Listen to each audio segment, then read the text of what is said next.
Welcome to today news. Mancherial జిల్లా కేంద్రంలో doctor BR Ambedkar విగ్రహం వద్ద జరిగిన కార్యక్రమంలో భాగంగా తెలంగాణ రాష్ట్ర ఎస్సీ ఎస్టీ వర్గీకరణ వ్యతిరేక పోరాట సమితి అధ్యక్షుడు గవ్వల శ్రీకాంత్ మాట్లాడుతూ ఈ నెల 11వ తేదీన ఢిల్లీలోని జంతర్ మంతర్ వద్ద జరిగే కార్యక్రమాన్ని విజయవంతం చేయాలని ఆయన అన్నారు.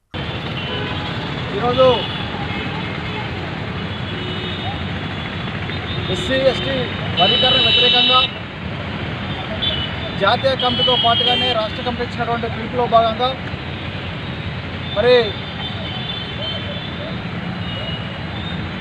జంతర్ మంతర్ ఢిల్లీలో చలో ఢిల్లీ కార్యక్రమం అనేది 11వ తారీఖున నిర్వహించడం జరుగుతూ ఉంది.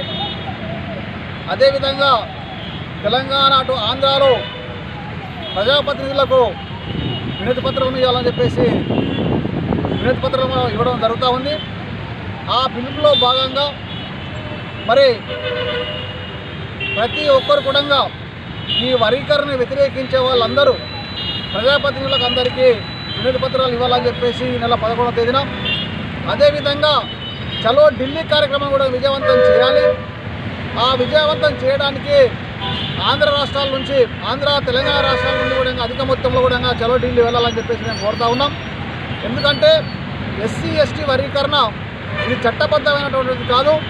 సుప్రీంకోర్టు ఇచ్చినటువంటి సుప్రీంకోర్టు అధీనంలో లేనటువంటి సుప్రీంకోర్టు రాజ్యాంగాన్ని ధిక్కరించి కేవలం వ్యక్తిగతంగా ఇచ్చినటువంటిది తీర్పు కాబట్టి చట్టబద్ధ కలిగినటువంటిది కులగణన చేసిన తర్వాత జనాభా తమాషా ప్రకారంగా వర్గీకరణ చేస్తే మరి వెనుకబడినటువంటి ప్రతి కులానికి న్యాయం చేయడానికి అవకాశం ఉంది. కాబట్టి అందుకే ఈ వర్గీకరణ మేము వ్యతిరేకిస్తూ ఉన్నాం.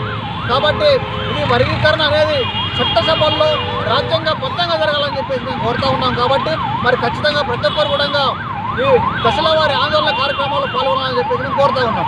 జై భీమ్, జై భీమ్, జై భీమ్, జై భీమ్, జై భీమ్, జై భీమ్, జై భీమ్.